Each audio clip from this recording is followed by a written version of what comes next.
20 years ago tomorrow, the world watched in stunned horror as terrorism on a staggering scale brought mass death to New York. For most, the terrible scenes were viewed on television screens across the world, but former New York firefighter Nelson Hare found himself at the centre of an unfolding nightmare which claimed the lives of 6 of his colleagues amongst the thousands killed. The first tower fell while we were still at the firehouse. We saw that fall on TV, and then we jumped on a city bus. Everybody came off. We jumped on a city bus. I commandeered it, and a cop car took us down to City Hall. And then the second tower fell while we were commuting down there. He arrived to take part in the desperate search for survivors. You went into the ruins, and the ruins were still that day, we spent as much time as possible searching, crawling through areas, marking them that we'd searched it.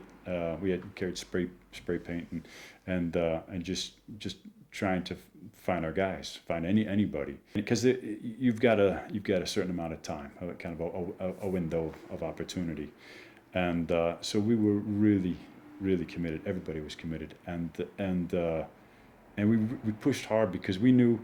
It was just so easy to flip the card. Like if we knew if we were in there, that they wouldn't stop, to get us. So that's why we had to push as hard as we did. It was a decision to take a later shift that probably saved his life. 6 of his colleagues and friends on the earlier shift were killed. Guilty, kind of like that I shouldn't, because I was the new guy. There's no reason for me to be alive. These guys had strong relationships with other guys that survived. I should have been the one to go. I was the expendable one, and to get that's a weird thing to put on yourself. And so you try to, that's so you have to kind of deal with those issues a little bit. Yeah. To honour those that died, he'll be flying the Welsh flag at half-mast outside his hotel. It's just the motto. Our firehouse, the New York City Fire Department says never forget 9/11, and I tell people I don't like attention. I don't look for attention or notoriety, but I feel a commitment to our guys that a way to honor them is to tell the story of 9/11 and speak about these men, and so. Ian Lang, ITV News, Llanrwst. One of the guys asked me, he says, do you want to work the first set or the second set? And I said, well, he's senior to me, so I said, you call it. And so he said, I'll take the first set and I'll work the second. So I was off. I was going to my side job, and it was kind of like that close. And the guy, George, we lost. So pretty tight.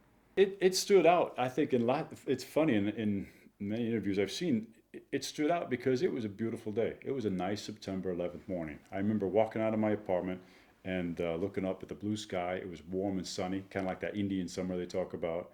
And I remember distinctly going, what a nice day. And then I walked into, I was dropped off some clothes at the laundromat, and the guy was listening to the radio, and he said, have you heard the news? And that's kind of when it started. But oddly enough, for years afterwards, like I would get a little bit of anxiety, like when it was a nice day. If I said, "Oh, what a nice day," and I would start to get some anxiety, and it took me a while to figure out what it was, and then I kind of laughed at myself when I realized that I was getting anxiety because the weather was nice. I thought it was silly, but that was what was happening in my head. So yeah, I was going to my side job. I worked as a waiter in the Oyster Bar in Grand Central Station. So I went ahead and headed into the city, jumped on our subway in Queens is elevated. So from an elevated vantage point, as we're traveling in, we could see the black plumes of smoke just drifting clear across the sky. And so you knew it was real. At that time, I was thinking it was just a bad accident, perhaps. Maybe a small plane had hit. I remember there was stories that a plane had hit the Empire State Building during the war, and so it's completely conceivable. But then, as we got to the news, kind of came in that the second plane hit, then we knew there was no accident, and. So as soon as the train got into Manhattan, I was just glad that the trains hadn't stopped yet. I ran down from 42nd Street down to our firehouse, and that's where the guys just kind of grouped up. We self recalled. There was some guys that had gotten off shift that had been relieved in the first thing in the morning, and there was other guys like myself that just joined the firehouse, and we just kind of came up with a plan, grabbed extra gear, our bunker gear, extra air cylinders, because we thought we're going to be running out of air. We got extra batteries because we're going to need more light, and we worked our way down there. And what was the scene? I mean, it must be etched in your memory. That take us through that. What you saw, because Sure. there's no way you could have imagined what did you see? Yeah, well, the first tower fell while we were still at the firehouse. We saw that fall on TV, and then we jumped on a city bus. Everybody came off. We jumped on a city bus. I commandeered it, and a cop car took us down to City Hall. And then the second tower fell while we were commuting down there. And so when we got to City Hall, that was kind of where there was like a temporary command post. That was just the firemen were all grouped together. There was a lot of the white helmets was the chiefs, and we waited a bit while they just kind of came up with some plans. And they did a good job of starting from scratch. And they started deploying teams of guys. There was some guys were stretching hoses trying to put out the fires that were still burning in the surrounding buildings, because there's like World Trade Centers. I think it's like building 1, building 2, but I think there's a total like about seven numbered buildings, and some of those were still in flames. And so some guys were putting out car fires, building fires, and we were sent in to do rescue work. And so we went down around the southwest side and entered Ground Zero from like I think it's called the World Financial District Center, something like that, and we're coming to do rescue. But as we found out in the time to come, there wasn't a lot to rescue. It was mostly recovery work. You went into the ruins, and the ruins were still collapsing. It was just hell. It was going just there was chance that you came out, because it collapsed, didn't it? And they were still flames. In terms of what you did you climb on the wreckage, or what did you do? Go in or what? Yeah, it was a massive hole, and it was very unsafe. And it was still burning and smoldering. So yeah, you still had to be careful, and I'm really thankful that, to my knowledge, I don't think we lost anybody in the rescue recovery phase, which was really good, because it was that was unsafe as well. But so yeah, I would spend that day. We spent as much time as possible searching, crawling through areas, marking them that we'd searched it. We had carried spray paint and just trying to find our guys, find anybody. And then basically I just did that as long as I was physically able to, while I still had the muscle coordination. And then once I became too fatigued, because we stayed till way past sundown. I don't know when we stopped, but I know at one point we got too tired, and then we would join. There was like these bucket brigades where guys would be digging in certain areas and then passing the debris back in buckets. And so we did. I would just go do that, because that I could do with less muscle coordination, just to help out. Were you there day after day after day after day? Then were you? Yeah. Initially, our company, everybody was down there trying to find their guys and rescue people, and because you've got a certain amount of time, kind of a window of opportunity, and so we were really committed. Everybody was committed, and we pushed hard, because we knew it was just so easy to flip the card. Like, if we knew if we were in there that they wouldn't stop, to get us. So that's why we had to push as hard as we did, and so yeah, it was we spent every minute, hour, day we could there, little by little. And at the same time, the fire department was still putting out fires and still protecting the city. So some companies were responding in pickup trucks and doing until they got spare apparatus. So little by little, we still had to work our shifts, and then structure came back in, and they said, all right, work your shifts. They said, go home. They had to force guys, go home, see your families, which is hard for guys. So, but I was single, so I could keep going there. definitely. I mean, like initially, I said like there was reports like I remember like that day there was reports of planes still being in the air, and so we were thinking, geez, it was just like, would you give us a break, you know? And then we thought, what's coming next? And then you look at the buildings around you and you think, is that one leaning? Is that, you know, or is that one going to come down on us? So because it when it fell, it scarred some of the nearby buildings, and you didn't know what kind of secondary damage it was going to be.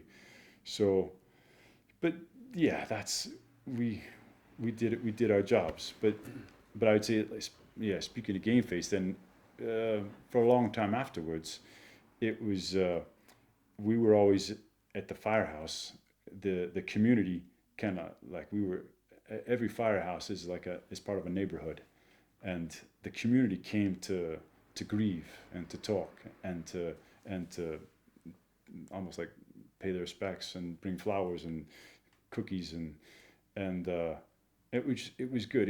The community needed it. It was good for them, and sometimes it was hard for us. We had to talk and console a lot of people. When did you find out? I mean, you were there, you were doing your job, you knew your friends and your peers were in there. Talk us through that moment when you all discovered, oh, you know, you've got a problem here. They've got a crew there. We haven't found them. What talk us through that? Well, I get. Let's see. Initially, communication was difficult, and so there was different reports. There was always hope. I'm a consummate. I you know I kept hoping for that bright light. Everybody does. You just we couldn't we didn't give up. We didn't want to. Um, but it was neat. I remember like every guy you would see, when we were down there, because we knew there was so much destruction. We would see some of the guys that we went to school with or for another house, and we'd be like, "It's good to see you," and like, and it's such a simple phrase when you say hi to somebody, say, "Nice to see you." It was good to see these guys because we knew that they were alive, they weren't dead that day, and so that was. I remember that being profound. Um, but yeah, I don't know at what point we said it's it's it's not gonna happen. I don't remember when we switched over from it. We had yeah we were hoping for a long time. Yeah. When you knew Hmm. the bad news hit, you still had to do your work.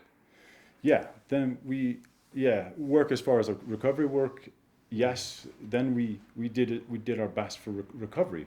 We wanted to find um, our guys and bring their bodies home, and so um, it was and civilians. We were looking for any. We spent time down there as over time. Like I said, the structure came in, and so they would assign guys there for a month at a time. And so like they asked for volunteers, and they take you off the fire department schedule and put you on. They assign you. So in February, I was assigned, and I reported every day to the World Trade Center, and we did searching through the rubble essentially, and you're looking for any evidence to connect a family. It's a grim job, a horrible job, a Yeah. terrible job, and that must have left an impact on you. Mm. Yeah. It was there was kind of sights and smells that you were wondered when the smells would leave your senses. It's like it's the city. The city smelled. That area smelled like this wet concrete, kind of wet burning concrete for a long time, and you just wanted it to go away. But yeah.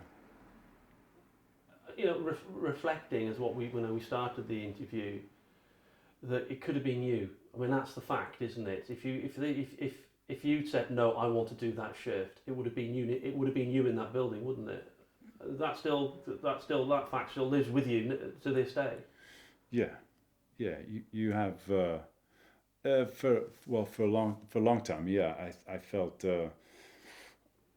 like let's see, kind of like well, not a long time, but shortly thereafter, I felt guilty, kind of like that I shouldn't, because I was the new guy. There's no reason for me to be alive. These guys had strong relationships with other guys that survived. I should have been the one to go. I did. I was the expendable one, and to to get that's a weird thing to put on yourself. And so yeah, you try to yeah that's so you have to kind of deal with those issues a little bit. Yeah. And remembering these guys is Hmm. it's fundamental to you. It's part of your DNA now, isn't it? Truly. We we have a if you see banners or anything around 9/11, it always says never forget. And I don't know when that started, but it was so it's just the motto. Our firehouse, it's just the New York City Fire Department says never forget 9/11. And I tell people I don't like attention. I don't look for attention or notoriety, but I feel a commitment to our guys that a way to honor them is to tell the story of 9/11 and tell and speak about these men. And so 9/11. This was the morning of the 12th of September. We were going back into to work, and David Rodriguez from Engine 16 was walking behind me, and David was a photographer before he joined the firehouse, the fire service, and so he still had those little Instamatic cameras in his pocket that you wind like that. He probably just couldn't help himself, and so he took that with him, and I just stopped there for a moment, and then kind of taking the scene in, and then carried on, and I never knew that he snapped that photo. But as far as photos go, it's just an amazing looking photo, and at the same time, I wasn't really that we saw things where there was images that were awe-inspiring, but we couldn't really. It wasn't our place to be taking pictures or So, but even so, it's still years later. It's kind of neat to see a picture, I guess, to It know I takes was you there. right back. Can you remember Yeah. that moment? That very Yeah. moment. You remember looking Oh at yeah. it, This thinking, is this is actually the fitness center. This was a gym. This was a corporate gym that we're walking through, and the windows were blown out by the collapse, and we just that's how we came for. Actually, we went in and out that way for a period of time. "That's incredible."